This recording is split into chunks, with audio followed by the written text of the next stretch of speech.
Good evening. I am Rita Zwern, and I'm the moderator for this evening's forum. Thank you. All the candidates running for sheriff were invited to participate. Louder? Okay. All the candidates running for sheriff were invited to participate in this forum. Unfortunately, 2 of the candidates are not here tonight. Patrick Gomez informed us on March 3rd that he would not attend because he had previously agreed to appear at the Monterey Park, a Democratic club, this evening. And this afternoon, a representative from Paul Tanaka's campaign contacted the sponsors of this forum to inform them that Mr. Tanaka had a previous engagement and would not participate in tonight's forum.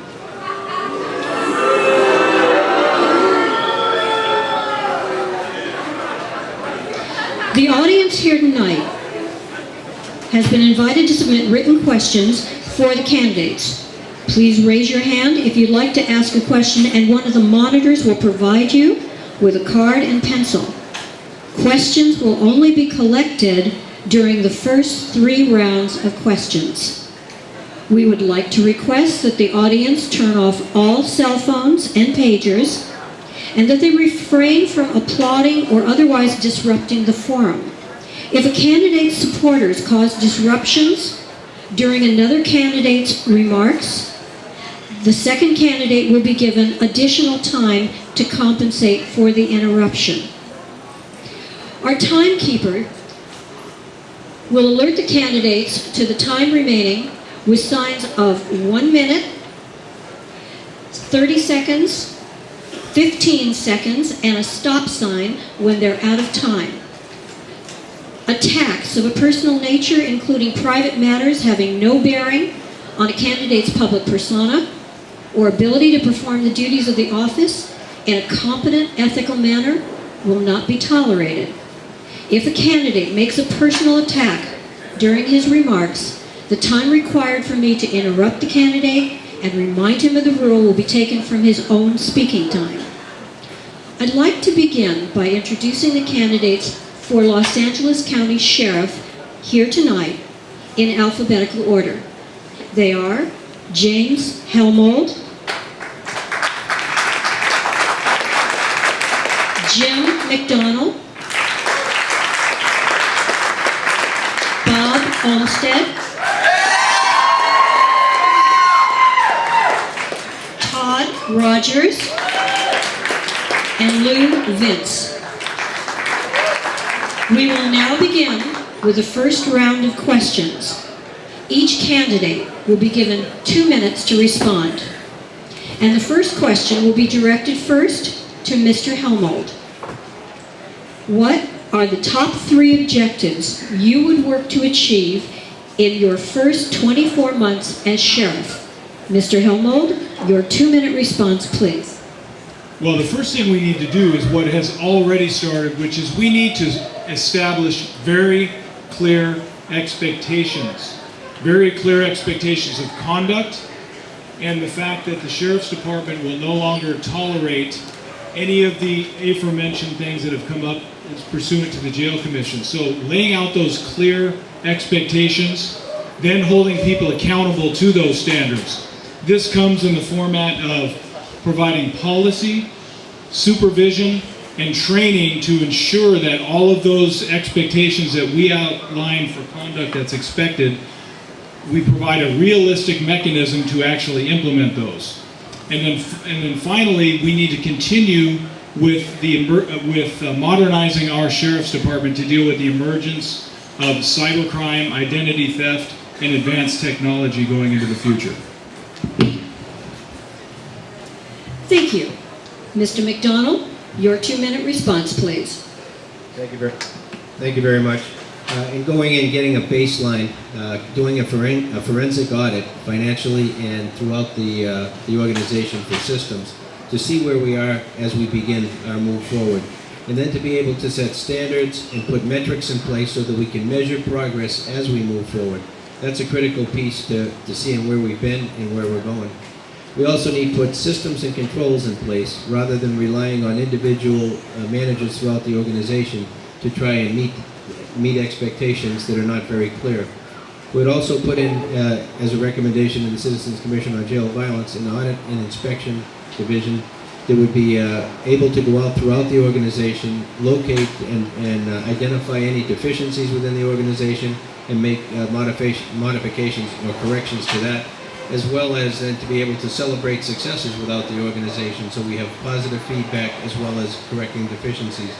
And then to ensure, doing a complete review and to ensure that the training, policies, procedure, and the way we actually do business are all consistent, so that everybody's expectations of what the roadmap is are realistic, and that the behavior within the organization, then it's very clear to everybody what's acceptable, what's not, and discipline is consistent with supporting those values.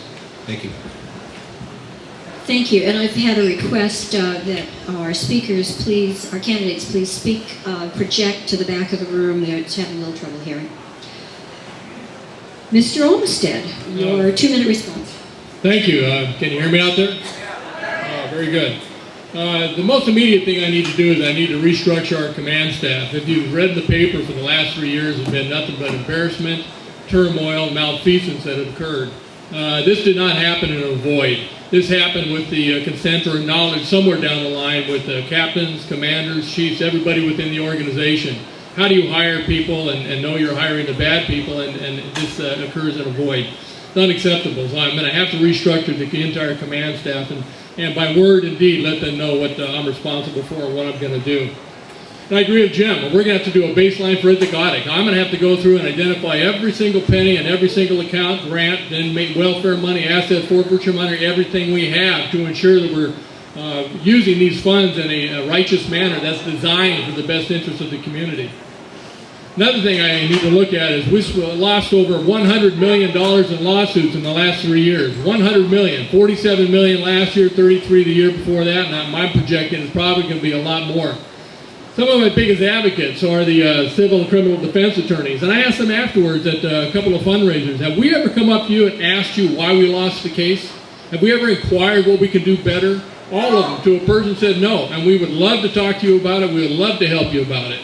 That being said, that would be a great way for us to go ahead and mitigate our lawsuits. And the last thing I would do is rebrand Custody Division.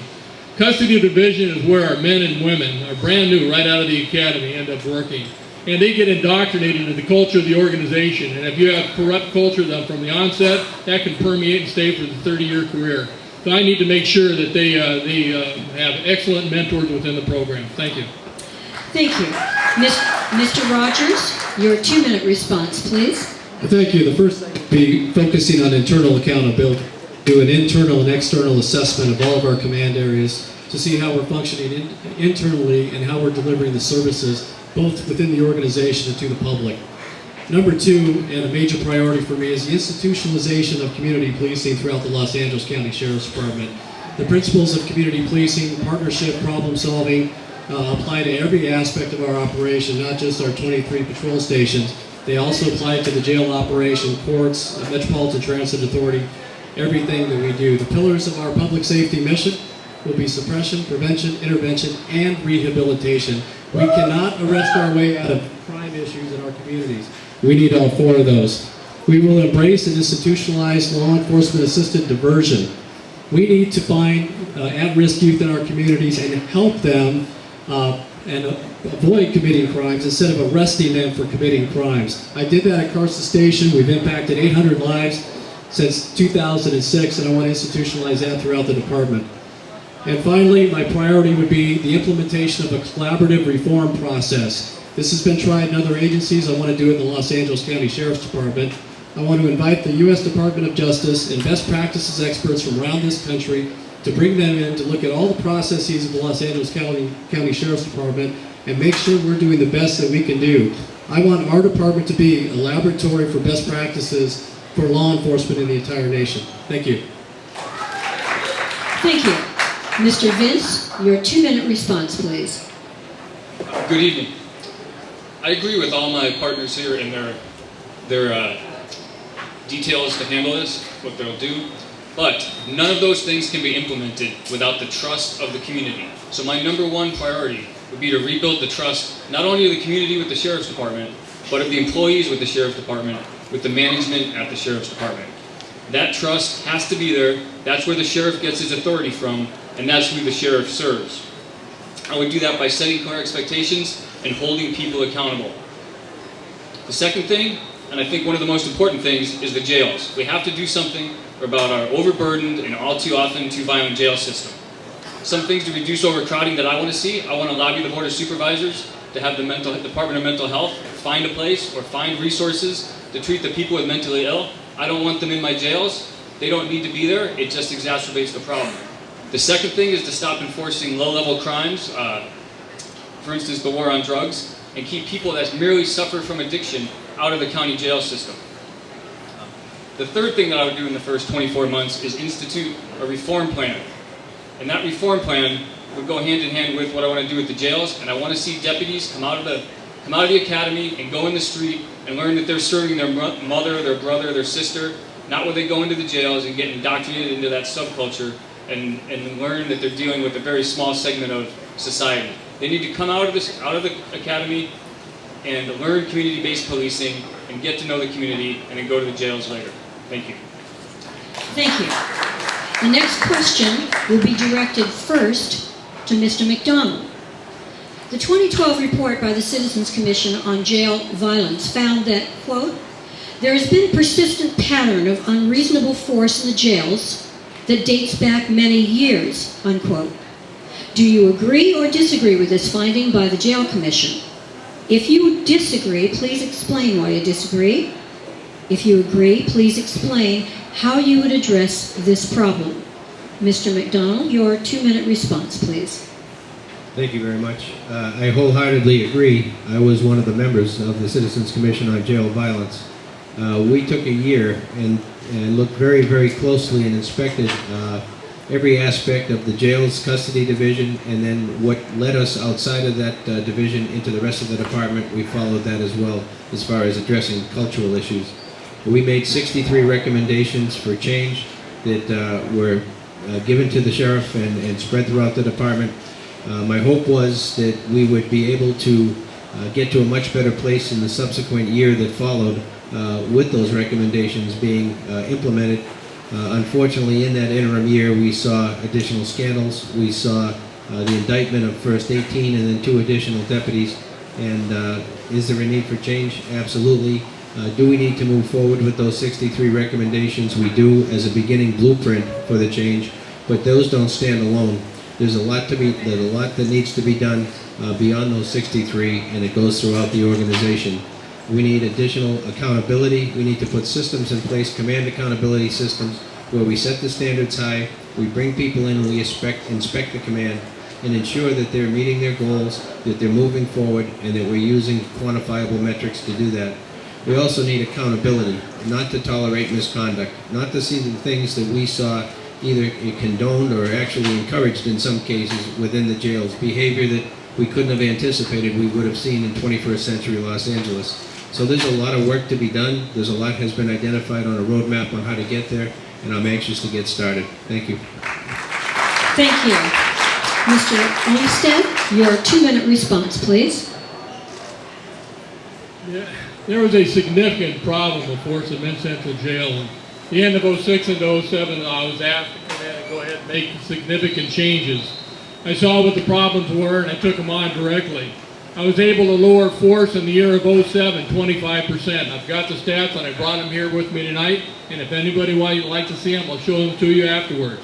I lowered force, but not by adding more bodies, more deputies, more supervision, more money, more cameras. All I did was withholding people accountable to get the job done. Strong leadership, walking around. As sheriff, if my problem is Men's Central Jail, that's where my office is going to be. If the problems are up north, that's where my office is going to be.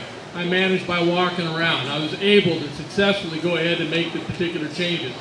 But when force reoccurred again, and I raised its ugly head, to a point where inmates were being beaten, bones were being broken, head strikes were being done needlessly, I had to go outside the organization and report it to the FBI, and I would do it again. As a result, we had the commission that Jim sat on, made some significant recommendations. They identified the particular problems within the organization. And the unique thing about all this is the person that failed to listen when I ran it up to the top, Mr. Baca, and the person that initiated this, the old captain, both of them were recently punitively punished $100,000 for failure to go ahead and create a pattern of practice within these particular jails. It was there. It can be fixed. It's not hard to do. It's just managing by walking around, holding people accountable, raising the benchmark on what you want required out of the deputies. They performed, they'll do it again, and I know they will for me. Thank you. Mr. Rogers, your 2-minute response, please. Thank you. There's no doubt there was a catastrophic failure of leadership when it comes to the jails. We had the wrong messages being sent to our deputies, and they were asleep at the wheel when the deputies took the wrong message and operated in the gray area and felt that they had to impose their will on the inmates or lose control of the jails, and they did it in an unconstitutional fashion. We need additional supervision, but more importantly than that, we need supervisors who are proactive, who are sending the proper message, who are watching what the deputies are doing and emphasizing things like force prevention, force as a last resort. The policy of the Sheriff's Department is use force only when you have to, not as a means to exert control within the facility. We operate the largest mental health facility in the United States in the jail system. We have mental health crises every day. We are ill-equipped to deal with those. We're proposing the establishment of a mental health bureau, and what I would like to see is 24/7 mental health crises response teams that are available to deal when we have mental health crises that occur, so we can proactively deal with those, de-escalate, defuse the situation before force becomes necessary. The emphasis has to be on constitutional jailing in all aspects that we do. We do that by having a professionalized staff that knows that their career, their profession, is operating a constitutional jail. And if people don't get it, they need to be held accountable through the disciplinary system, and there shall be zero tolerance for unreasonable force, excessive force, or any type of violation of human rights. Thank you. Thank you. Mr. Vince, your 2-minute response, please. I agree that there has been problems with excessive force in the jails, and I think we can all reasonably agree that if a person is convicted of a crime, they should go to jail and do their time. What we can't expect is that they also suffer violence while in those jails. One of the problems, I think, is that deputies don't want to be there. They come out of the academy and they spend 6 years there. Anybody that has any employees or manages any employees knows that when you have someone that doesn't want to be doing the job they're doing, you get less than stellar performance. That's why I'd like to change or revamp that so they don't come out of the academy and go there. The second thing, and some people covered it already, is the mental health issues. You have a deputy with a high school diploma traditionally, untrained, and not able to deal with someone with serious mental illness. We need to professionalize the jail staff or the custody staff and make that civilianized for the most part, where you have a professional career track, the people that want to be there, that get the ongoing training, and that's what they look forward to do, working with the inmates, getting the community services, the reentry services in there and making that a smoother transition. And this way, with that new staff, we can avoid the jail violence problems. Thank you. The next question will be directed first. I'll answer. Oh, I'm sorry. It's okay. I beg your pardon. Mr. Helmold, your 2-minute response. Back on point to the question of, do I agree with the findings that there was excessive force? And yes, in fact, I was brought in as a commander after the allegations of misconduct and mismanagement as a commander to actually implement the reforms that were recommended by the jail commission. I worked hand in hand with the jail commission to identify practical, real solutions that can help us succeed moving forward. I have a bit more of an aggressive take when it comes to the mentally ill. I actually do not believe they should be incarcerated into our facilities. Actually, with all due respect, we need to find better means and better facilities for them that are not locked up in jail. We have a lot of our youth that have mental illness that are in the community, and they need to be treated so they can move on to a productive life. And so we do need to have clinicians who know what they're doing, as opposed to a deputy sheriff whose job should be security. And so we should ensure that they understand what their role is, which is protecting all of the clientele that are in there, which means the inmates, the staff, and then their fellow deputies. But I believe to lower that number of force, we had many incidents of our findings that A lot of the use of force was rescue force, what's classified as rescue force. In other words, our deputy sheriffs intervening on inmate violence. So we have to be cautious of what generates that. There's a lot of anger and violence inside of the jails, and going to a pattern of education and rehabilitation and anger management in the jail system, and then transition units after these inmates are released and become more productive members of society is a long-term solution to this. So that's how I would handle that situation. Thank you. And excuse me again. The next question will be directed first to Mr. Olmsted. One of the laws the state legislature passed as part of realignment permits county boards of supervisors to give the sheriff's department authority to release people to electronic monitoring who are in jail pre-trial and cannot make bail. If you were sheriff, would you approve or disapprove of having the Los Angeles Board of Supervisors give you pre-trial release authority, and why? Mr. Olmsted, your 2-minute response, please. Let me ask the audience this rhetorically. When's the last time our jails have ever been undercrowded?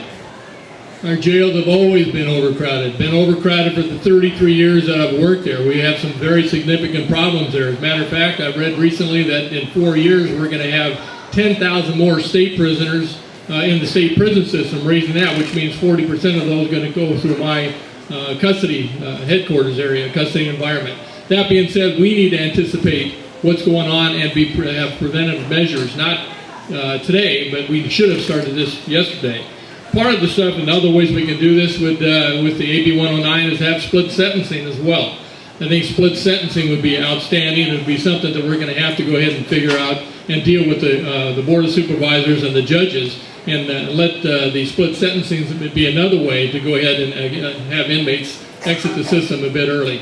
Basically what split sentencing does is allow the inmate to go ahead and have structured behavior processes through probation. Instead of just spending their time in jail, they're released prematurely, but they have to go through probation, they have to go through training and education. I'd also look at pretrial releases.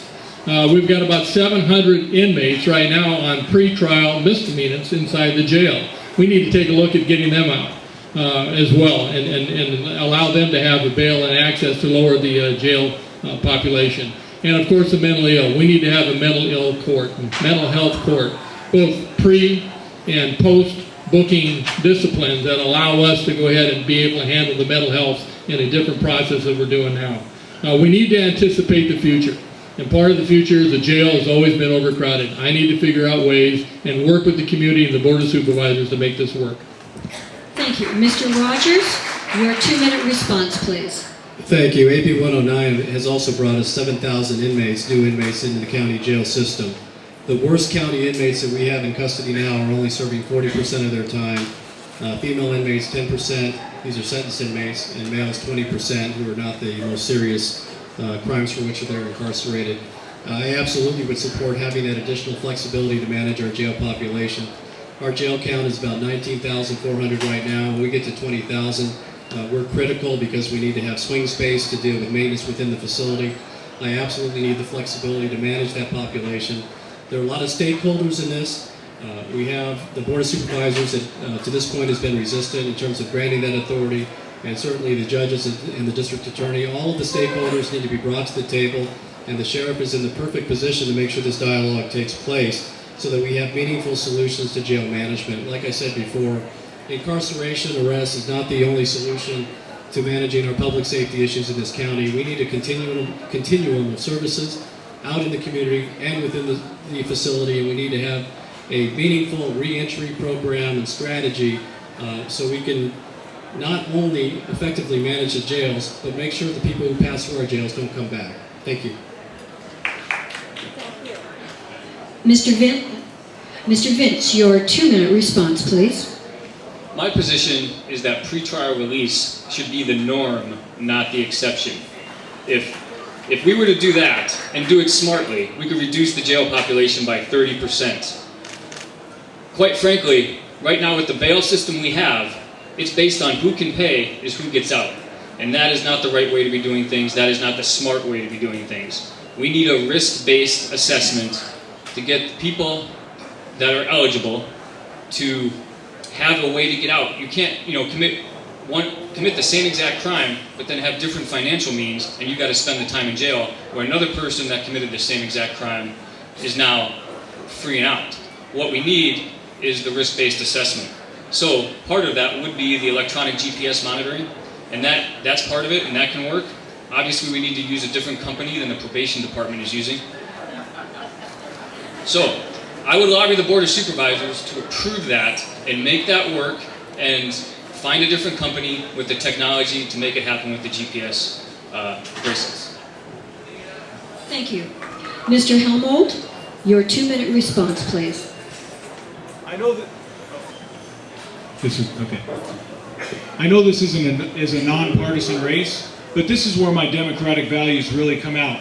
For more than 25 years as a front, I had to incorporate our democratic values into education, rehabilitation, not overreaching for minor offenses so that we can focus on our priorities. The thing that's liberating about running for an elected office as Sheriff of Los Angeles County is now I can declare my party of choice a Democratic Party, meaning now I can stand up for our values that have proven to be effective.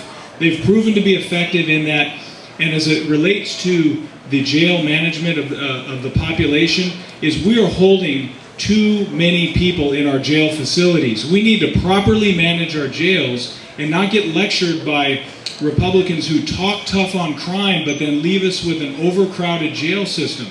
We need to be smarter about the people that we do hold, in meaning we have to we have to focus our law enforcement efforts on violent crimes and not overreach for minor offenses. This is exactly how we'll address this overcrowding of the jail system. And it's better for the long-term health of our society. It's a holistic approach to stopping the recidivism in this cycle of crime and violence, and it provides the means for success for our youth for the future, and that's exactly how I think we should manage our jail population. Thank you. Before we ask Mr. McDonald for his response, I'd just like to remind everyone, if you have questions, please pass them to either side so that they can be collected. We have a few more cards if you still have a question. Mr. McDonald, your 2-minute response, please. Thank you. On the issue of pretrial release authority, I would welcome that authority from the Board of Supervisors. As was stated here earlier, the overcrowding issue is a perennial issue in the county jail, as it is in many similar facilities across the nation. As it relates to split sentencing as an option, certainly I would welcome the opportunity to be able to look at that, to see how we make that work in the county. We need to work with the DA's office. We need to work with the judicial system to be able to be comfortable that everybody's on board and we're moving down the road together on that issue. Pretrial release authority gives me additional flexibility in managing the jail population. This is something that, as you know, in the past 2 years, it's gone anywhere from 15,500 to well over 19,000.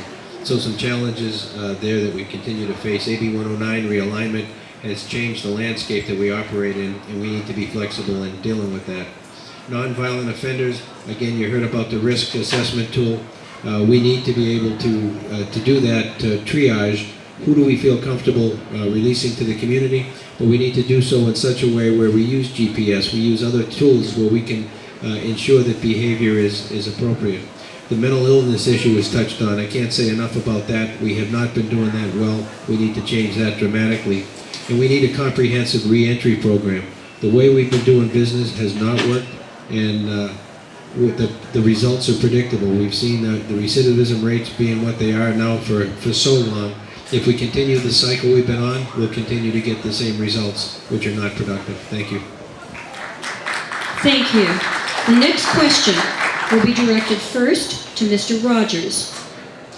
Former Sheriff Baca championed the Secure Communities Deportation Program, which checks the immigration status of all arrestees during booking, and has resulted in over 30,000 deportations of Los Angelenos, many with no criminal convictions or convictions for minor offenses like driving without a license.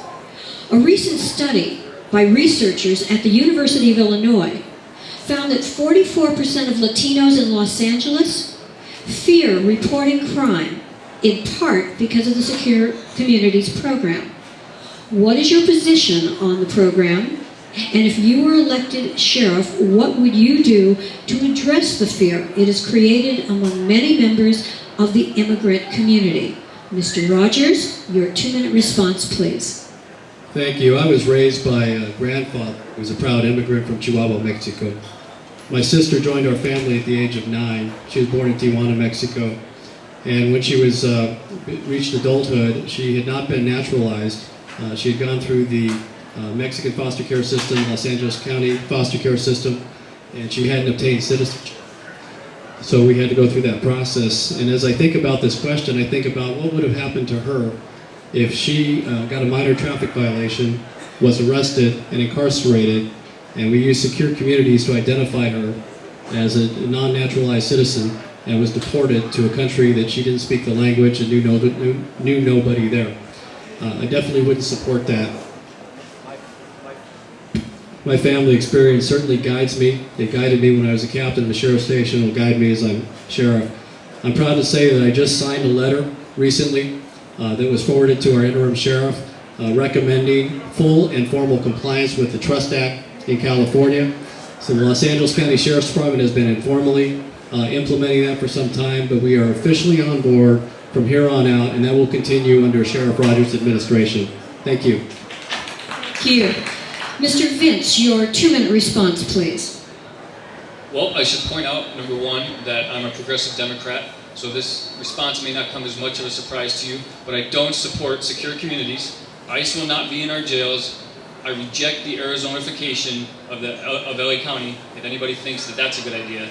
We need to build trust with the community, and the best way to do that is to let them feel safe with us. We're not in the immigration business. We're not going to be taking people's cars. We're not going to be breaking up families. I spent 20 years on the streets of Los Angeles, and the things that keep me up at night are not getting shot at or fighting at people. It's when I think about people that I had to arrest because that was the law, but then it broke up their family and one got deported, and there's a single parent now, or the kids have to choose to go back to their home country of the parents, and that is absolutely ridiculous, and that's the antithesis of what law enforcement should be. So I do not support Secure Communities. Thank you. Thank you.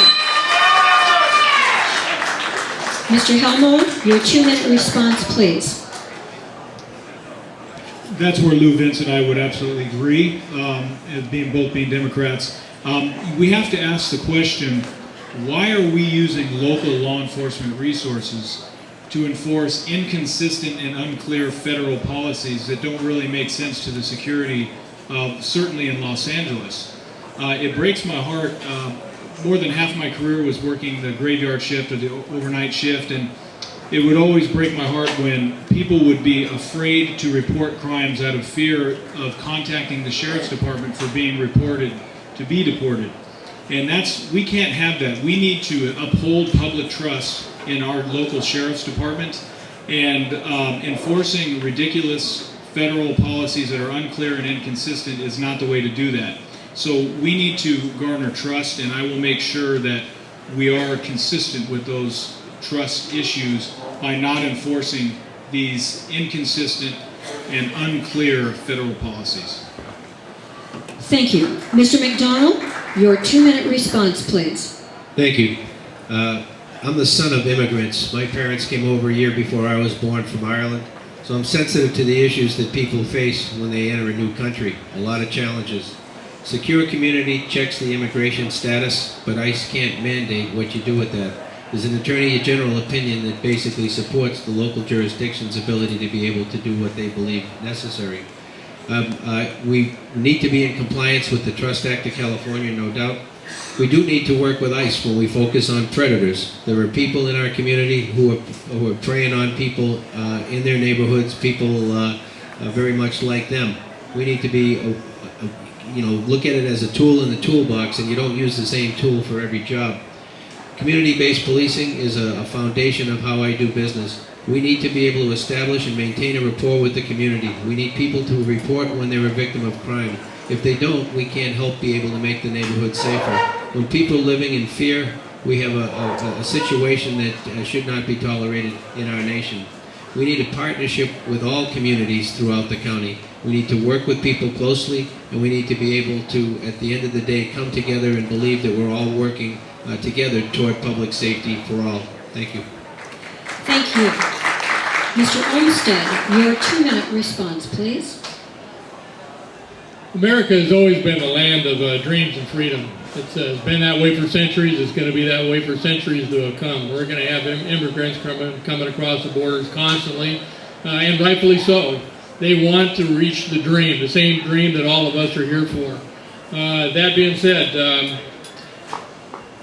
when ICE is in the jail system, I'm emphatic. They do not need to deal with the misdemeanors that are in the system. However, those felons that are immigrants, that prey on the society, that prey on the community, that if I release them back out into the community to prey on them again, don't need to be here. I will deport the felons. I will not deport the ones that are pushing the little carts, or the ones that are trying to make an income, ones that are trying to reach that particular dream. They've got families that are here. They've got children that are here, and that's just going to compound the problem even worse, and that's going to be unacceptable. But we need to secure the borders from the standpoint of the drugs coming across. We need to make sure we have control on that, because that's just a scourge on society here. And we need to make sure that terrorism and others are not allowed to come across also. But we need to create an atmosphere and encourage amnesty for those that are here, those that are working, that are paying taxes and working hard for the communities. I don't want the felons preying on the constituents here. I will deport those. And the last part is I need to work with the communities by having the outreach, by listening to them. If 44% of the people are afraid to come and talk to the police, then now it's up to me to reach out to them and find out what it is they need from me. And I'm the one that's going to have to build that bridge and be the outreach to the community. And that's what I will do. Thank you. The next question will be directed first to Mr. Vince. The California Trust Act, which went into effect this January, limits compliance with immigration detainer requests. The Act sets a floor, not a ceiling, and makes clear that sheriffs are free to adopt additional limitations, as some other California counties have done. For example, some counties deny all ICE hold requests, and others only detain people for ICE who are convicted of serious or violent felonies as opposed to non-violent felonies. If elected sheriff, what steps would you take to implement the Trust Act, and would you implement additional limitations on immigration detainers at the local level? Mr. Vince, your 2-minute response, please. I think I just answered that question previously, but I'll say again that we will implement the Trust Act. ICE will not be in the jails. Now, I'm saying, I don't want to say never, there's always going to be a case which will require management level review. So I want to make sure that that's clear. But overall, I do support the Trust Act. ICE is not going to be in the jails. People don't need to be afraid to be on the street or come to law enforcement with a concern or a problem. Really, that's going to make the community better, that's going to reduce crime, and it's going to improve the relationship with the Sheriff's Department. Thank you. Thank you. Please, may I have quiet, please? For the remainder of the questions, the first candidate will be given 2 minutes to respond, and the remaining 5 candidates will each be given 1 minute to respond to the same question. We will call upon the candidates in reverse alphabetical order for these questions and their closing statements. The next question will be directed first to Mr. Vince. The Sheriff's Department has been accused by the county's auditor-controller of financial mismanagement with regards to the handling of special funds, such as inmate cash held during incarceration. What steps would you take to address this mismanagement and to ensure that there is no recurrence? Mr. Vince, your 2-minute response, please. The first thing I would do is to ensure the proper management of funds is, I think it's been said here tonight, but I would want a forensic accounting of all the Sheriff's Department budget, accounts, everything. It's been, what, 4 sheriffs in 82 years? There's some fat to trim somewhere. There's special projects, there's money that nobody knows where it is. That needs to be gone through, and that needs to be looked at. It needs to be looked at from someone from the outside with a critical eye, who's not saying, well, we need that because we've always done it. Someone that looks at it and says, is this the most efficient use of our resources? So that's what I would do to make sure that the money is being well spent, including the inmates' money that needs to be managed properly. So that the forensic audit and then a planning and research division, which has been said, needs to be there so we can forecast our needs, forecast where money needs to be spent, so we're not playing catch-up. Too often the sheriff's department in the county goes through a rubber band situation where they get stretched thin and then all of a sudden they're playing catch-up when they got money. It needs to be a consistent, forecasted spending of the money. Thank you. Thank you. Mr. Rogers, your 1 minute response, please. I was happy when that audit worked as it was intended and identified those accounting errors. When it was brought to my attention, I brought in the executives in charge of our administrative division and gave them 48 hours to come up with a plan to fix that in conjunction with the Auditor Controller's Office. They did that. It was presented to the Auditor Controller and the Board Deputies, the Board of Supervisor Deputies, and it was fixed. I also ordered another additional audits of all the special funds within the Sheriff's Department to make sure we don't have any recurring issues. Finally, as I said before, my intention is to bring in best practices experts from around this country to evaluate all the processes within the Los Angeles County Sheriff's Department, fiscal procedures included, to make sure we're that laboratory for best practices and to make sure that we don't have any recurrence of those issues. Thank you. Mr. Olmsted, your 1 minute response, please. Thank you. I've got a comprehensive pathway to reform. That's the first item in that reform program, is to do that forensic audit that I was talking about earlier. It's absolutely critical. It's one way of being responsible to the community. In this particular case we're talking about, I believe it was $1.6 million that was misallocated and sent somewhere else. I think there's smoke and mirrors in there somewhere that I think we really need to take a look at our best practices and how we do things. That's just one way of doing it. The last thing I would do, though, is quite often we have sworn personnel come in and run our fiscal budget. We're cops. We need to civilianize. We need to bring in professionals to do this type of stuff for a living. They might be a CPA, they might have an audit of some sort, but when they're in and out in about two years or so, we change continuity. That's not what we need. We need someone, a professional who does this for a living, who will be there for 20, 25 years and direct us. Thank you. Thank you. Mr. McDonald, your 1 minute response, please. Thank you very much. Some of the themes you've heard before. On the financial management issue or mismanagement issue, again, start off from day one with an independent forensic audit to get a baseline, see where we are, look at the inmate cash, look at asset forfeiture, look at all the other accounts, and there are many. Get a baseline, put in place routine audits, get regular reporting and inspections, to put together a command accountability system that looks at financial status as well as the many other things that we need to look at, whether it's operations, risk management, or how we're doing in any of our commands. And then the bottom line is you get what you inspect. So make it a priority. It's the public's money. We are stewards of that money. Again, as Bob mentioned before, we've talked before about hiring a chief financial officer, not having a deputy in charge of a $2.6 billion budget. That's basics right there. It's our credibility on the line, and it's critical. Thank you. Mr. Helmo, your 1 minute response, please. Just real briefly, since I went last, a lot of these things were touched on, but as Mr. Rogers had brought up before, we did, or his shop actually did conduct an audit, so I'm at the luxury of knowing that that was completed. And so in the short term, to address your question, that's what would be done. It has been completed. Part two of that, though, is creating a permanent inspectional process. When I was working with the Jail Commission to implement reforms and make recommendations, this is where theorizing is different than actually implementing. We actually outlined a proposal for an inspectional command, which was we acquired funding from the Board of Supervisors, and we're now implementing that into the department. So these are actually taking theories that are very good, by the way, and actually implementing it into to actionable changes. And then this also brings to light why we need independent oversight to be watching over all of these matters. Thank you. The next question will be directed first to Mr. Rogers. The county supervisors want to increase jail capacity to increase the time served by some prisoners.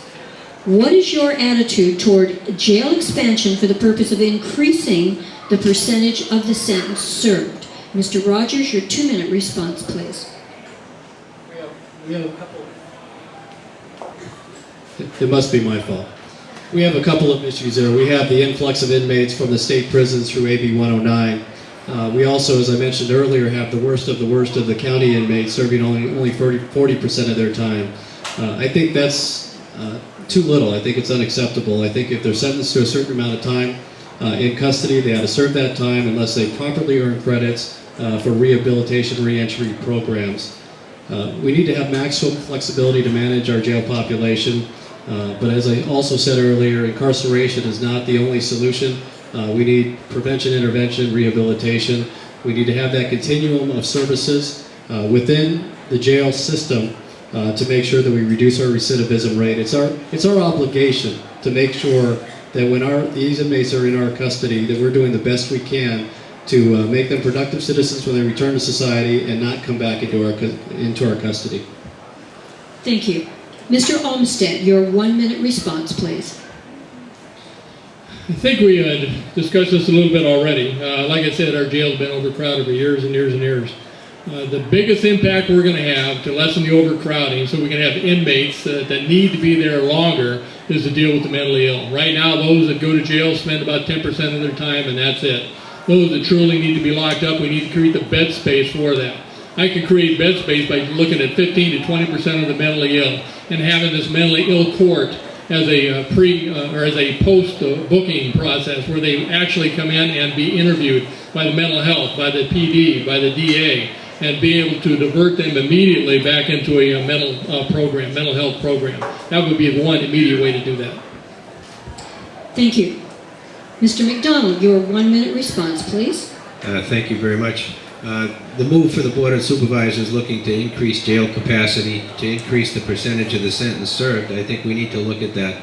We need to have the ability to be able to have sentenced inmates serve a period of time that at least provides a disincentive to the behavior that got them there in the first place. However, we need re-entry programs during that period of time so that people leave in a better condition than they came in. Bob touched on the issue of housing or incarcerating the mentally ill because we don't have an alternative to that right now. If 20% of the bed space can be freed up by addressing this issue, then we may not have the need to be able to do what the board was looking at doing. What we do need is community-based mental health clinics so we can on the front end be able to triage and treat people who have illnesses that would otherwise cause them to be incarcerated. That's not a humane way of treating somebody who's dealing with an illness. Thank you. Thank you. Mr. Mr. Helmut, excuse me, your 1-minute response, please. Not only do I not want to increase, I actually want to properly manage a jail. So again, when we're not incarcerating people with mental illness and having them in the proper facilities, it frees up so much bed space. Actually, I would tear down MCJ. That building would be gone and we wouldn't have that place anymore. And I would spend the new funding on alternatives to custody. Alternatives being education, rehabilitation, and building people up as opposed to tearing people down where they're learning that in those institutions. And that's why I'm adamant about, that's why I keep repeating it over and over.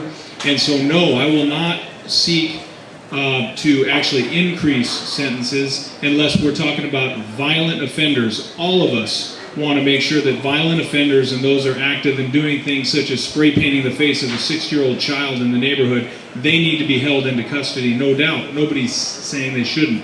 But we need to have alternatives to custody to properly manage. Thank you. Mr. Vince, your 1-minute response, please.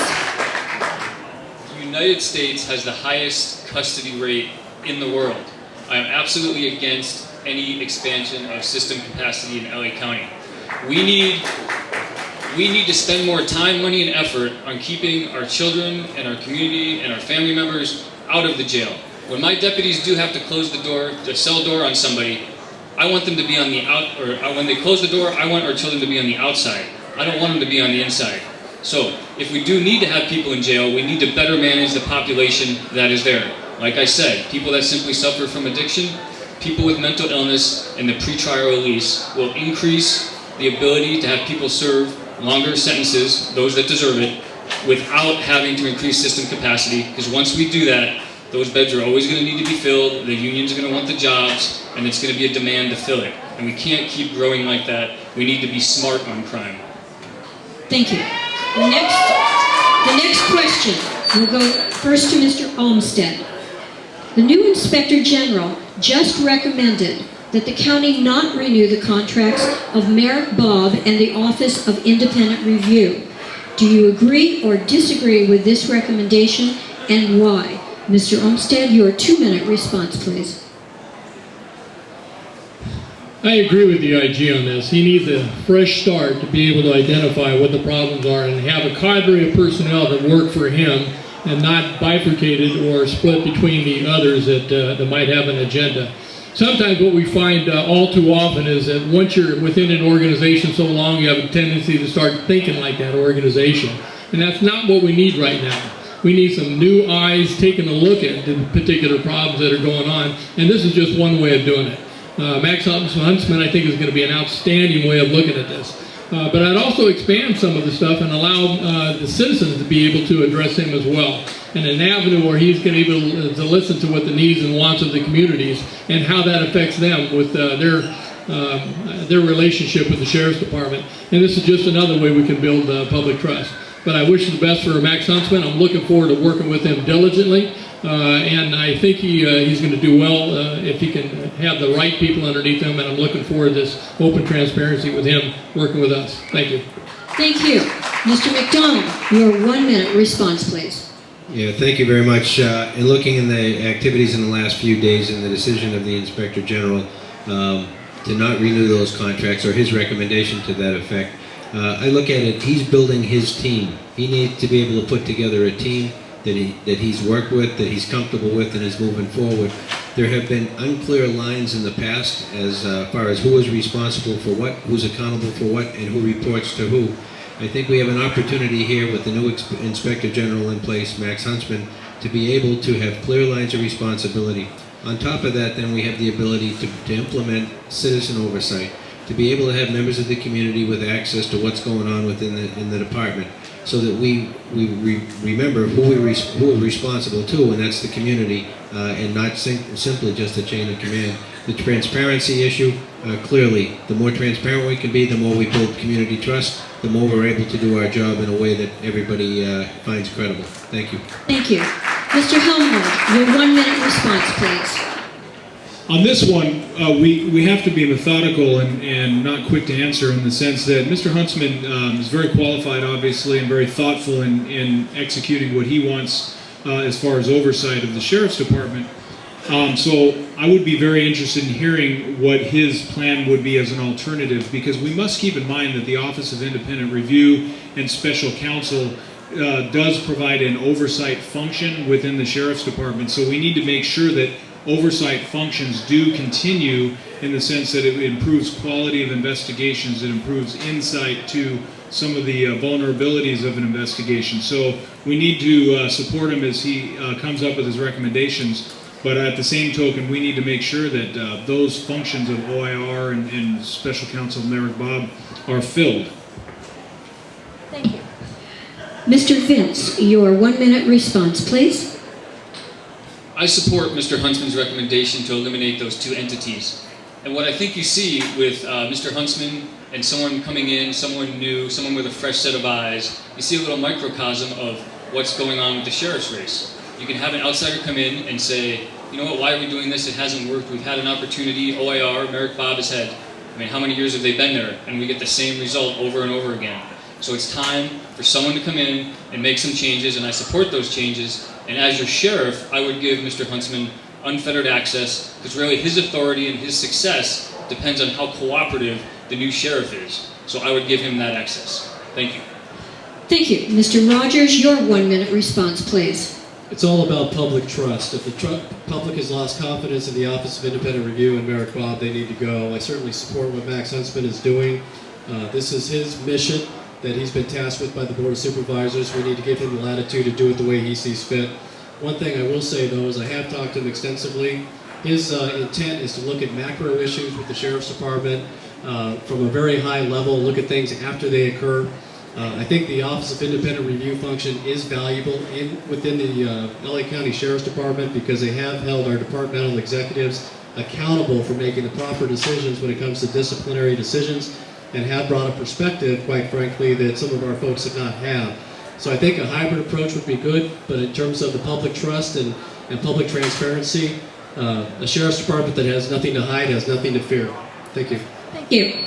Before we go on to the next question, I'd just like to remind the audience to please refrain from applauding to the end of the forum. Thank you.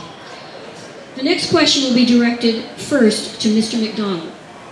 Will you commit to putting at least 500 sentenced jail inmates into community-based alternative custody? Mr. McDonald, your 2-minute response, please.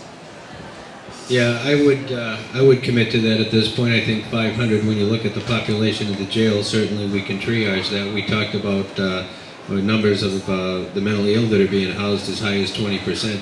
I look at if we do a risk assessment, a serious risk assessment, we're in a position to be able to judge who is not a risk to the community or not a substantial risk to the community and be able to screen people. Thank you. Mr. Helmold, your 1-minute response, please. I am absolutely pushing to have alternatives to custody. We can do it through a number of measures, whether it be finding proper facilities for the mentally ill or for even our youth who they may be adults in age, but if you're 18 to 21 and you're vulnerable to certain low-level crimes, we should find alternatives that serve to build them up for their future and so we don't give up on them. And so I would absolutely be one who would be a proponent of alternatives at that number. Thank you. Mr. Vince, your 1-minute response, please. I would commit to making community-based alternatives a priority, and yes to the 500, if not more, if the resources can be handled. Community-based alternatives can reduce recidivism by 10 to 20%. And in fact, one of the groups, or one of the populations I'd like to see in community-based alternatives is those that are on probation.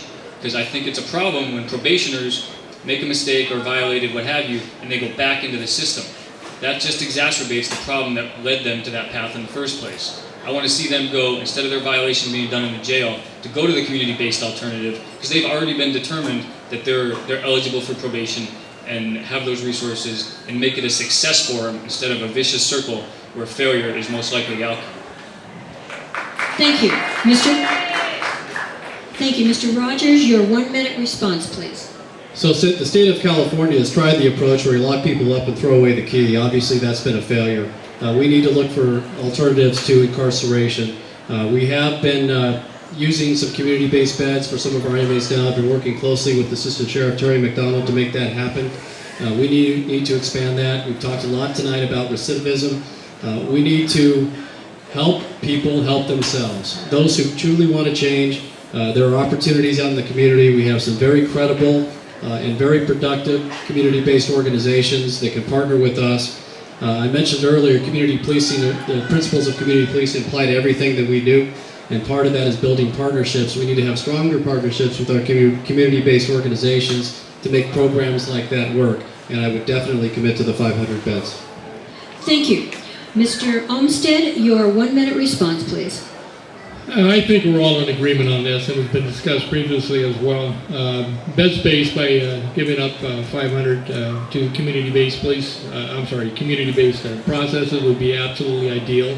And the bed space in itself would be used for those that are committing the violent crimes. But we need to make sure that those 500 that we use, that we do place in these communities, are non-violent, non-sexual, they're non-predators, that they're going to be the honored, I guess the trustees of those that are in custody right now, that we know that we can trust them, that they're out there, but they're going to have to be constantly supervised and visual inspections. I think we all agree to that. Again, the key to all this is just creating the added bed space within the jail system. Thank you. The next question will be directed first to Mr. Helmold. Transit fare evasion makes up 26% of all youth citations from all law enforcement countywide. At up to $250 per ticket, it's the largest category for youth ticketed.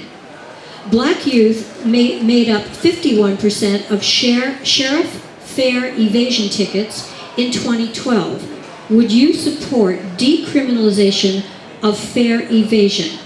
Mr. Helmold, your 2-minute response, please. What we need to do to address that issue is be more assertive about the fare checks. See, what's unfair about this situation, and this is getting in the weeds of it, but this is where you truly need to understand your sheriff's department, who isn't just simply a patrol station, but you have custody, jail, courts, the rails, emergency preparedness, emergency operations. And one of those important components is the rail system, and you have to know it internally.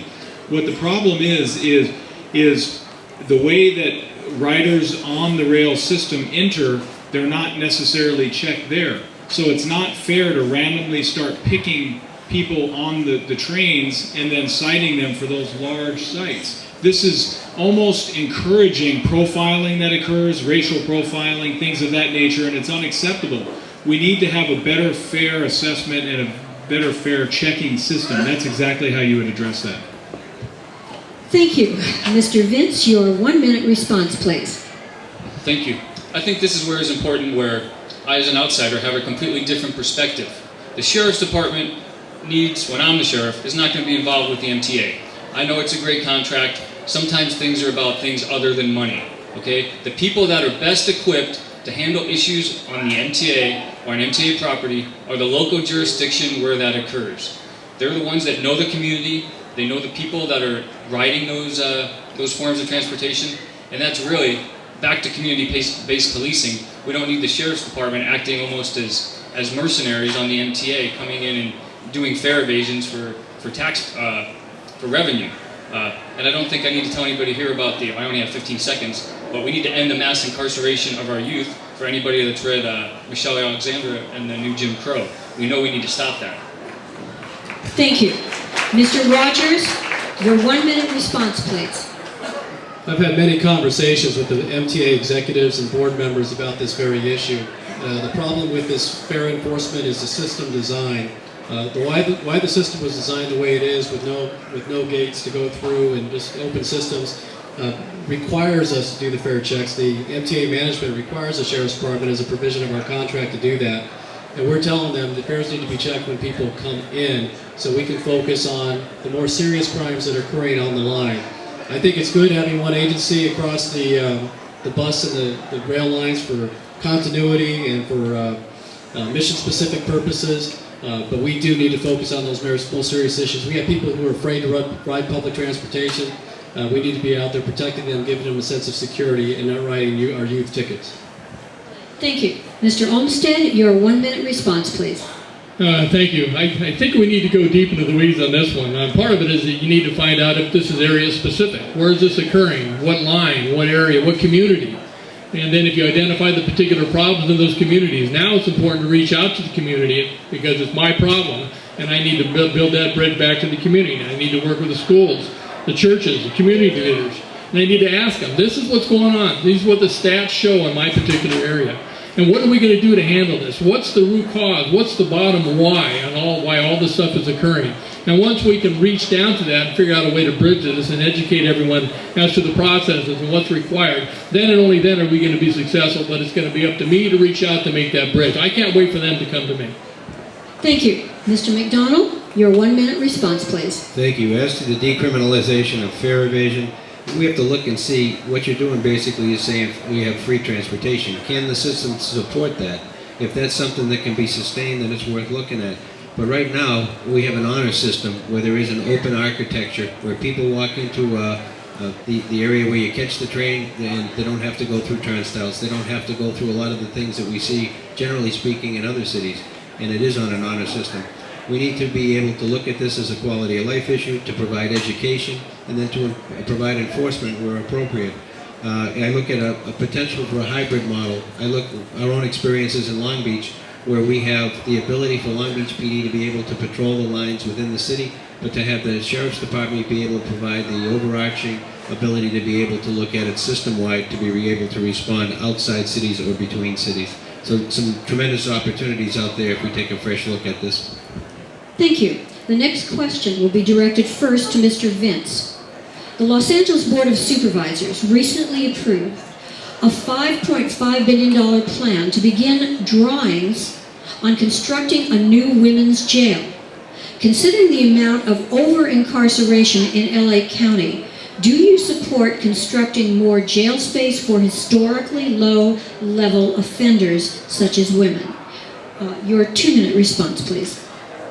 Like I said previously, I do not support building more jails. I mean, it's an inevitable fact that the jail system has been so dilapidated. There's going to have to be some refurbishment, some remodeling, etc. I think the perfect opportunity to do the community-based alternatives, to do pretrial release, to do all those things we've talked about here tonight and I've talked about and I support, is with women, traditionally a low-risk situation. So I'm also perplexed that the Board of Supervisors continues to fancy themselves as criminal justice experts. We need to have a more holistic approach to the jail system. We've got to stop with these band-aids and these knee-jerk reactions, and we have this plan and we spend this money, and then okay, then it goes off into a committee somewhere and you never hear about it again. Or the Sheriff's Department is tasked with some project and nothing ever happens, nothing ever changes. The sheriff needs to be a leader in not just Los Angeles County, but the state of California, to revamp the jail system so we stop having these same problems over and over again, especially with the management of the jails and the jail system. Thank you. Thank you. Mr. Rogers, your 1-minute response, please. This is a replacement facility. We're going to have females in our jail system. It's just a fact. And that's going to continue indefinitely. But what we don't need are facilities that aren't designed to facilitate having women maintain contact with their families, their children. This replacement facility will provide that opportunity. And what better way to provide an incentive to change lives, to turn their life around, to be serious about re-entry and not coming back to jail, than having the opportunity to see what they're missing out with their children, and still having the opportunity to bond with them while they're in our custody. We're not there to punish people. The court system has already made the decision in terms of the level of incarceration or the debt to society that has to be paid. Our job is to provide a constitutional environment for people to serve their time and also maintain contact with their families. We are going to release them, and we want to release them in a better place than when they came in. Thank you. Mr. Olmsted, your 1-minute response, please. Thank you. I wouldn't be in favor of the $5.5 billion plan for the new women's jail. But the jail is going to have to be refurbished from a standpoint of bringing it up to community standards. And part of that is that the average education level for the male inside the men's central jail is about 4th grade. Women is about 6th. And what we need to have is more in-reach type programs. Those in-reach programs will allow us to go ahead and have the inmate, before they're released, fill out all the job applications, fill out for unemployment, job applications, and find out where mental health hospitals or treatment centers might be, and have this in-reach aspect be able to provide a better exit so that they don't have to re-enter into the program itself. And this community transition is absolutely critical in the process, and we just need to expand on that. Thank you. Mr. McDonald, your 1-minute response, please. Thank you. As it relates to a new women's jail, I think that we need to take a look at it. If it needs to be replaced, it's not something we should continue to sustain. We need a facility that's appropriate and provides safe and secure housing for those that are in the facility. It needs to take into account the family situation. This was touched on before, and it was something that was absent in previous years to help ease that transition back into the family so that it's done in a productive way.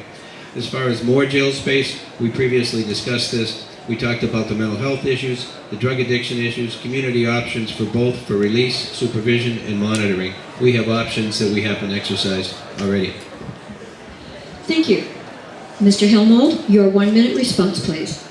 It's important for your sheriff to truly understand the issues at hand, and I've already clearly stated that it would be my goal to reduce the jail population, but as it relates to the women's facility, this is an opportunity to transition women in other facilities that are more conducive to them not being broken apart from their families and having visitation in that way so their children are seeing them and doing that in a compassionate way. And it also allows us to close broken down facilities that have been a hub of violence, such as Men's Central Jail.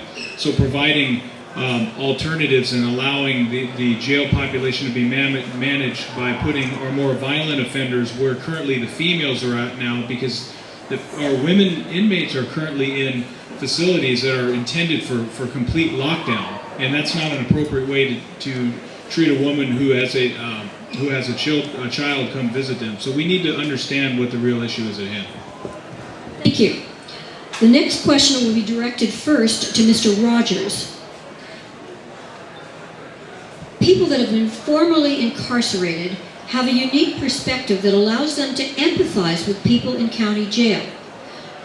Do you think that a criminal record should permanently disqualify a person from working for the sheriff's office? And secondly, if not, what would you do as the new sheriff to promote the hiring of the formerly incarcerated? Mr. Rogers, your 2-minute response, please. It would depend on what the criminal record is for. There are some offenses that would just simply be disqualifying, but I do believe in second chances. In the Sheriff's Department, we do have hiring guidelines that we have to abide by that are established by state law, so we abide by those. But there are opportunities throughout the organization where criminal offenses are not disqualifying. We hire people now who have criminal backgrounds. But certainly, people who have learned lessons previously in life have valuable lessons to teach other folks. And I would like to take advantage of that in any opportunity that we can, especially within the jail environment. We've talked a lot today about recidivism and reentry and rehabilitation. That's a necessary part of what we need to do. So any perspectives that are out there, and going back to community policing, that's not exclusionary. And whoever the sheriff is needs to be the sheriff for everybody in this county. And just because somebody's been arrested and incarcerated doesn't mean we discard them for life. There are lessons learned in this life, and there are opportunities for redemption, and I need to be a champion of that. Thank you. Mr. Olmsted, your 1-minute response, please. I think if you really and truly look at some of the reasons why we're in trouble today on LA County Sheriff's Department is because of our hiring practices. We've hired people that fell in love with 14-year-old girls. We've hired someone who's fired their gun at their husband. This stuff is atrocious and inappropriate. These hiring standards needs to change. I need to bring back the nobility of policing. That nobility of policing is hiring of character and promoting of character. Hiring of integrity and promoting of integrity. You owe it. I owe it to you. You need it. This is the public trust that we need to bring. However, we do need to be cognizant that forgiveness does come into play. And we can help the inmates when they exit the system by building in systems that allow that we help them fill out job applications. We help them fill out unemployment. We give them bus tokens to make sure they get home. We help job applications. We have in-reach programs, not outreach. They're going to come in and help us in-reach with the inmates. There's a balance to this, but not at the compromising of hiring good people for public trust. Thank you. Mr. McDonald, your 1-minute response, please. Thank you. Looking at, was mentioned here by both Bob and Todd previously, looking at hiring the formerly incarcerated because they have empathy, they've been there, they can relate. There are post-state mandated peace officer standards and training qualifications on who we hire and how we do that. We need to select the very best candidates we can. We need to raise the bar, as we've seen recently, not lower it. However, we need to look at the whole person when we try and select somebody. We need to be reasonable in our approach to what we use as a disqualifier, but we need to hold people accountable for their behavior. The options to be able to hire people who previously been incarcerated as counselors, as mentors, as people who can help aid in that transition, certainly open to that in that regard. Thank you. Thank you. Mr. Helmold, your 1-minute response, please. It sounds like we're all in concurrence that for the sworn positions within law enforcement, they need to be people who pass a scrutinous background and the quality is high, but certainly it should not disqualify if somebody has a criminal background as far as other positions. In fact, some of our best employees have been intervention workers with, quite frankly, a history, a criminal background, but they can mentor other individuals who are in a lifestyle to remove them from a lifestyle of crime. So certainly forgiveness comes into play with that, but it also has to be proven, it has to be real, and that's why the background process needs to be thorough and intact. Thank you. Mr. Vince, your 1-minute response, please. I also support second chances and believe in giving people an opportunity to redeem themselves. I mean, we've all been young and made mistakes. I mean, I know when I was 21 I knew everything, but now I'm old enough to know I don't. So I think it's important to give people a second chance. I do understand that we have to, we're mandated by POST, the California Peace Officers Standards and Training, the laws that require or say what is excusable and what's not. Obviously there's heinous crimes that are not. But really what I think about when I think about this is like Alcoholics Anonymous. Alcoholics Anonymous, the best mentor, the best people that can help people through their troubles is someone that's been there, someone that's still going through the trouble. So yes, I support giving people that are formerly incarcerated opportunities within the Sheriff's Department to help other people. Thank you. Thank you. The next question will be directed first to Mr. Olmsted. Most prisons and jails were built for a male prison population.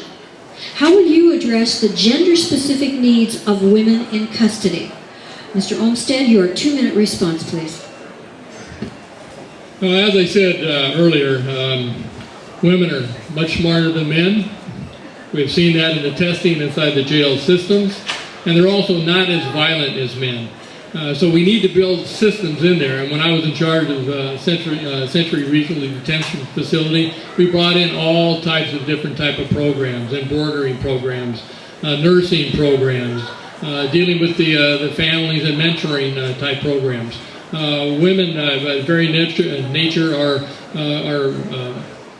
maternalistic from the standpoint of nurturing and willing to work, and I need to have that same type of approach. We've been very successful with some of the programs down at Century Regional Detention Facility.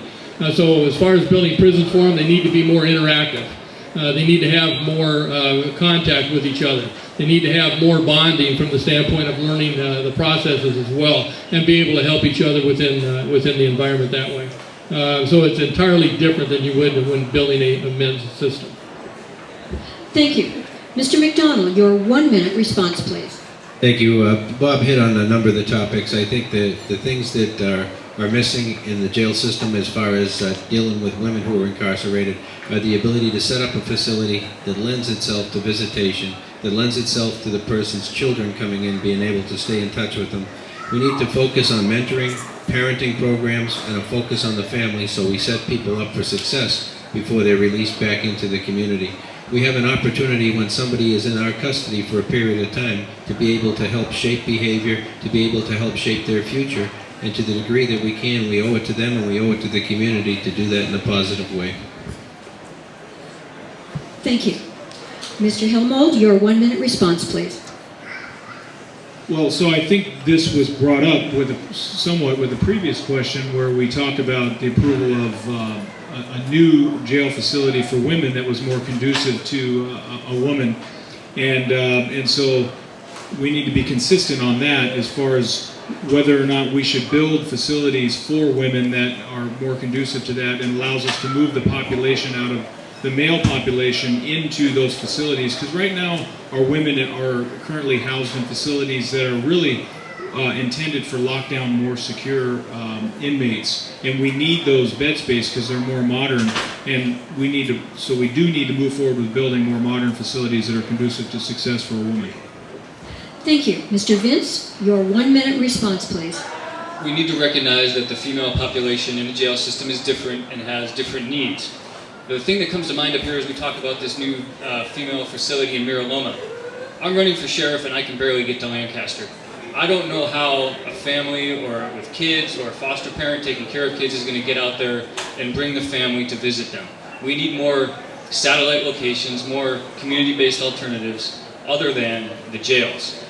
We need to have the women have their families, their children, they need to have access to them, because what I've seen is the single most compelling thing that causes people to change their behavior is their family and their children. We also need to make sure that they have more access to inReach and to have more resources so that when they come out, many of them are dependent on other people. They need to be able to come out as independent. Thank you. Thank you. Mr. Rogers, your 1-minute response, please. First of all, my wife gave Bob a standing ovation when he said women are smarter than men, so thanks. The new women's facility is going to accommodate that. That's exactly the point. It'll provide for educational programming. It'll provide for contact with families and children. It's taking incarceration of female inmates into the 21st century. I was asked earlier today if if I have any interest in having deputy sheriffs or members of the LA County Sheriff's Department get involved in social work. And my response is, of course I do. My whole career has been based upon that, upon intervention, rehabilitation, prevention. Police work is social work. It's about time we recognize that, and that's the way we'll be when I'm sheriff of Los Angeles County. Thank you. Thank you. The next question will be directed first to Mr. McDonald. Are you willing to have the Sheriff's Department collect and make public data on vehicle and pedestrian stops and searches by race and national origin? Why or why not? Mr. McDonald, your 2-minute response, please. Sure.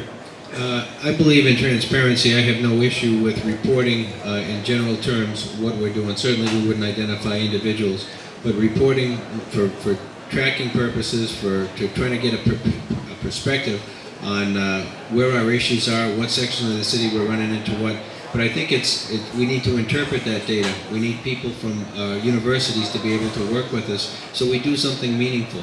Because if we just put out data based on the number of stops, are they in the neighborhoods that are impacted by violence? If we have a tendency to avoid stopping people, to avoid writing field interview cards, to avoid arrests, then we end up in a position where we're not serving the communities that desperately need our help. So I think that we need to come together. We need to, in a very thoughtful way, be able to come up with a system where we're transparent, but we don't have an adverse, unintended impact on the communities that we're serving by providing data that would be interpreted maybe in an unintended way. Thank you. Mr. Helmold, your 1-minute response, please. I don't think I need a minute. I would just say absolutely yes. We would provide that data. We would provide that access and allow the community to see how it's relevant to the way we conduct our business. Thank you. Mr. Vince, your 1-minute response, please. You manage what you measure, and the Sheriff's Department needs to measure what they're doing, and we need to show the community what we're doing. We can't hide things. There needs to be accountability. There needs to be transparency. Sure, there's different ways for things to be interpreted, but that's not the point. The point is to capture the data and show it, and we can't expect the public to trust us if we don't show you what we're doing. So yes, I support capturing that data. Thank you. Mr. Rogers, your 1-minute response, please. We do capture the data, and it's there for a reason, for public transparency. If people want to see it, I want to show it to them. Thank you. Mr. Olmsted, your 1-minute response, please. We can't be afraid. Data is good. There's nothing wrong with that. Data can be a bellwether to what's transpiring and what's occurring in the neighborhood. It's absolutely critical that we be transparent as we can, and one way to do this is gather these indices, measure them, take a look at them, see what they mean, and then evaluate them as to how we can provide public service. It'll validate or invalidate any of the complaints that we have by collecting enough data. There is nothing wrong with collecting data. We can't be afraid. Thank you. The last question will be directed first to Mr. Helmold. Do you support the establishment of a civilian review board with subpoena powers as a means to curb Sheriff's Department excessive force? Mr. Helmold, your 2-minute response, please. I do support oversight in many forms. What we need to do is have it to be relevant and impactful on the actual reform of the Sheriff's Department. Currently, we have Special Counsel, Office of Independent Review, now Office of Independent or Inspector General, and then a proposal on board for the Commission, Sheriff's Commission. So what we need to do is get organized and plan and structure the most impactful, relevant way to reform our department and have proper inspectional processes and oversight to ensure that our department has the proper accountability that the public expects and deserves from its Sheriff's Department. Thank you. Mr. Vince, your 1-minute response, please. I support a civilian review board and them having subpoena power. However, when I'm the sheriff, they're not going to need subpoena power because the sheriff needs to work cooperatively with the Board of Supervisors, with the Inspector General, with the civilian review board if one comes to fruition. And we need to work together so that there can be a rebuilding, and it's a theme tonight, is there needs to be a rebuilding of trust. Trust will come through that, and as sheriff, I support that civilian review board also making disciplinary recommendations. Yes, they're just recommendations, but I want to hear what they think. Thank you. Thank you. Mr. Rogers, Your 1 minute response, please. I welcome and support oversight. We need to have it. What I don't welcome and support is layers of bureaucracy that are meaningless. I don't want a system set up that raises expectations in the community and then disappoints. What I want is meaningful oversight. We have laws that restrict the information we're able to provide, but I'm more than willing to work with the Board of Supervisors, the Office of Inspector General, all interested parties to work on the legislation that we would need to provide an oversight commission, oversight board, oversight panel, whatever we want to call it, that has teeth, that has authority to partner with us to make it a better sheriff's department. Thank you. Mr. Olmsted, your 1 minute response, please. Thank you. I was the first to come out and support Mark Ridley Thomas and Gloria Molina's Citizens Advisory Commission. I think it's absolutely critical. We've lost the public trust, but I'd expand it a little bit more. I would make it a 9-panel member, and I would get a retired judge to go ahead and pick applicants for this pool. If you can't trust a judge, who can you trust? And I would allow these 9 members then go ahead and be part of the pool. When they pick the 9 members, they will make the decisions. It'll be based on a supermajority. And based on a supermajority, how can the sheriff then not believe that the decisions coming down from this blue ribbon panel is not going to have meaningful insight and results? So I highly encourage it, and I would expand a little bit more on what Mark Ridley Thomas and Gloria Molina has already set out to do. Thank you. Mr. McDonald, your 1 minute response, please. Thank you very much. If the board wasn't in a position where they wanted to do it, I would institute it myself. We currently have the Office of Independent Review, the Special Counsel. We now have an Inspector General. We're looking at a commission, and we have the Board of Supervisors.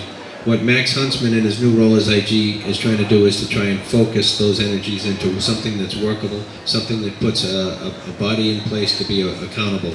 I'll work with the Inspector General, with the Board of Supervisors, and with the oversight body, because accountability and transparency adds up to credibility. Thank you. Thank you. We will now conclude with a 1 minute closing statement from each candidate.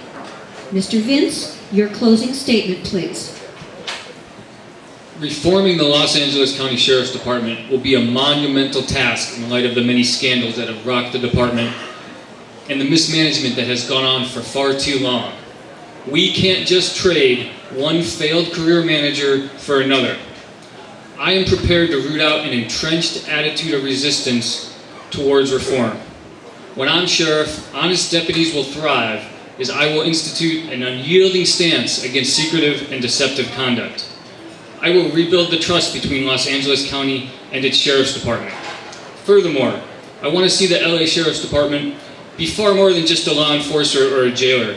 It should be the shining light of 21st century policing for other agencies to look to, an agency that thrives on problem solving and innovation. Every community gets the type of law enforcement it insists on. So please help me help you get the type of law enforcement that you insist on from the Sheriff's Department. Please help me change the way things have always been done at the Sheriff's Department and elect me your next sheriff. Thank you. Mr. Rogers, your closing statement, please. We will refocus on our core missions to make sure you're getting the service you deserve. We're going to establish internal accountability to make sure that the right message is being sent from the very top of the Sheriff's Department, permeates the chain of command, and to the newest employee that we have on the department. We will implement and institutionalize community policing in all 23 sheriff stations and in every aspect of our operation. We will partner with you. We will solve problems collaboratively. We will operate humane jails. We'll implement the recommendations of the Citizens Commission on Jail Violence. We'll deploy mental health crisis response teams. We will professionalize our jail staffing to make sure that we're operating a constitutional jail. And we'll engage in a collaborative reform process where I invite the Department of Justice and other best practices experts into the Los Angeles County Sheriff's Department to make sure we're doing the best we can do to serve you. Some are saying a fresh set of eyes are needed. I'm saying an experienced set of eyes are needed, who knows where to look and has the courage to do what is needed to be done. Thank you. Thank you. Mr. Olmsted, your closing statement, please. Martin Luther King once said that the ultimate measure of a man is not during comfort and convenience, but during controversy and conflict. And I tell you, when I went to the FBI to report the corruptions in the LA Times to go ahead and seek out changes, it occurred 3 years ago. And as such, we've reached a new platform. We've exposed a lot of the corruption within the organization. And I wasn't afraid to be the first to come out to challenge Lee Baca as well when everyone said you're crazy and can't do it. but somebody needed to step forward for the right reasons, and I did it, and I've got the courage, tenacity, and dedication to do it. I will be the sheriff for change. I've established a pattern to do so. I've got the courage to step up and do it, and I'm looking forward to your support. Thank you. Thank you. Mr. McDonald, your closing statement, please. Thank you. I think what you've heard is repeated themes here. What we need is positive leadership where the tone is set from the top. We're looking at changing a culture, and that's a tough job.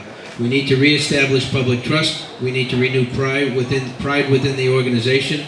A lot of great people working very hard in search of leadership. We need to be accountable. We need to be transparent. We need to have command accountabilities systems in place so we measure what we do. We need independent oversight. The partnership and assistance from the community that we will get by being open will be only helpful to the organization. I bring 3 decades of experience to the organization, but yet a fresh perspective, unencumbered by past practices in the organization or alliances with people within the organization. My style is inclusive. I've worked in 2 departments that's been through a transformation. We've had crime reduction significantly in both organizations, firm but fair discipline. I sat on the Citizens Commission on Jail Violence. I've got a pretty good snapshot on what needs to be done moving forward, and I have widespread support from a variety of constituencies within our community. Thank you, Mr. Hellman. Your closing statement, please. I want to thank everyone here for being engaged in the civic process and the election of the new sheriff. This is exactly what I want to do for the Sheriff's Department. I want total openness and transparency, have community involvement and input to hear concerns, comments, and yes, complaints about the Sheriff's Department. Except what I want to do is, there's been a lot of theories been brought up, even members of a jail commission who operate other organizations. I want to move beyond talking about things and actually implement reform like I've already been doing within the Sheriff's Department. Some people running the very organizations that talk about oversight have troubles within their own organization, and yet they don't have oversight there. So we need to take a hard look at that and say, what's real? These are great. By the way, it's not a knock, it's actually talking real. It's very good theories and great ideas, but what we need to do is move forward, take steps, take action, and implement real reforms to your Sheriff's Department. Thank you for your support for Sheriff James Hillmore. Thank you. Thank you very much. Thank you. That concludes our candidates forum. Our thanks to the candidates and the audience for your participation in this evening's forum. And of course, please remember to vote on June 3rd. You may now applaud wildly for as long as you like.